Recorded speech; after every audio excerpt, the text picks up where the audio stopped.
નમસ્કાર દર્શક મિત્રો, બોટાદ દસ્તક ન્યૂઝમાં આપનું હાર્દિક સ્વાગત છે અને હું છું એલડી મકવાણા। આપ જોઈ રહ્યા છો બોટાદ દસ્તક ન્યૂઝ। હવે પછીના સમાચાર વિગતવાર।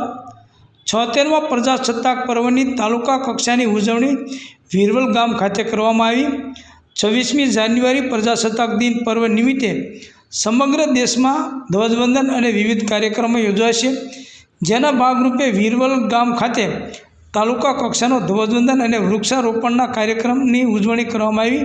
કાર્યક્રમમાં પ્રાંત અધિકારી શ્રી ધરમપુર, મામલતદાર શ્રી ધરમપુર, પોલીસ અધિક્ષક શ્રી ધરમપુર તેમજ વીરવલ ગ્રામ પંચાયતના સરપંચ શ્રી પ્રતિકભાઈ દેસાઈ, નાની ઢોળ ડુંગરીના સરપંચ શ્રી યોગેશભાઈ પટેલ તેમજ વલસાડ જિલ્લાના ધર્મ જાગરણ સંયોજક પરિમલભાઈ ગરાસિયા તથા વીરવલ ગામના સાર્વજનિક પ્રાથમિક શાળાના બાળકો અને શિક્ષકો, તાલુકા કક્ષાના અધિકારી કર્મચારી સહિતના ગામના આગેવાનો તેમજ મોટી સંખ્યામાં લોકો ઉપસ્થિત રહ્યા હતા।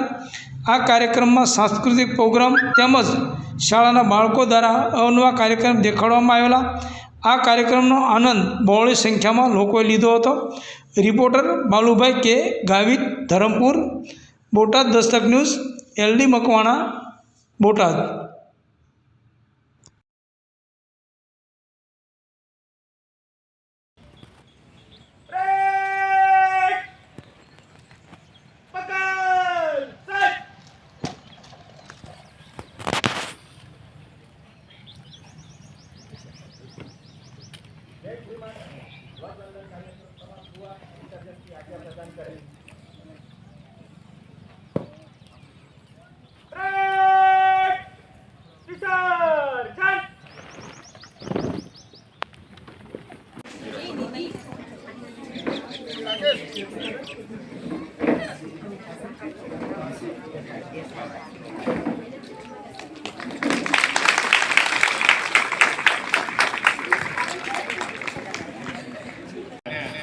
સ્વીકાર્યું એ સૌને કોટી કોટી વંદન કરીએ છીએ અને આજે શુભ પ્રસંગે એમને યાદ કરીએ છીએ।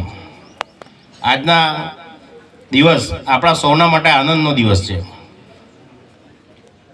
15મી ઓગસ્ટ 1947ના રોજ આપણા દેશની આઝાદી અપાવી અને ત્યાર બાદ જે બંધારણ અમલમાં આવ્યું એ 26મી જાન્યુઆરી 1950ના દિવસે આપણા સંસદે એને સ્વીકાર્યું અને ત્યારથી જ આપણે એ પ્રમાણે આપણો દેશનું સંચાલન કરી રહ્યા છીએ।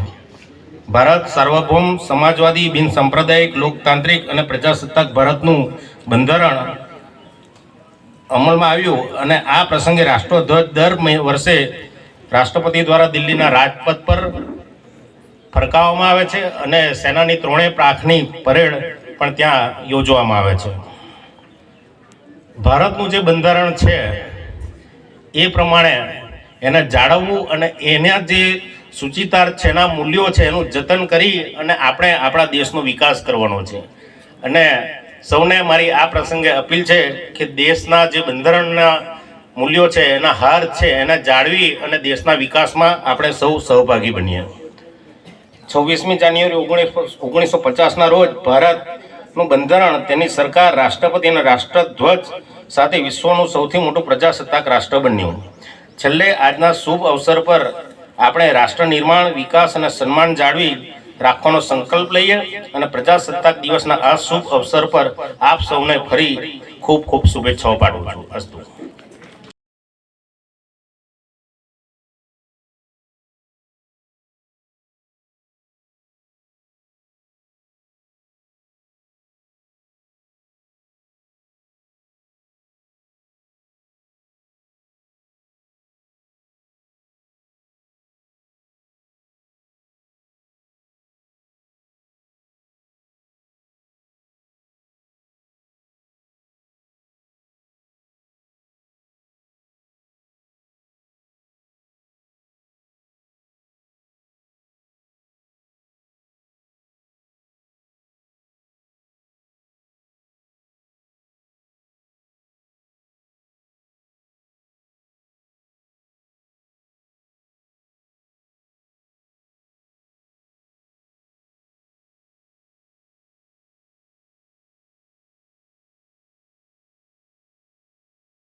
હવે પછી આચાર્યની જવાબદારી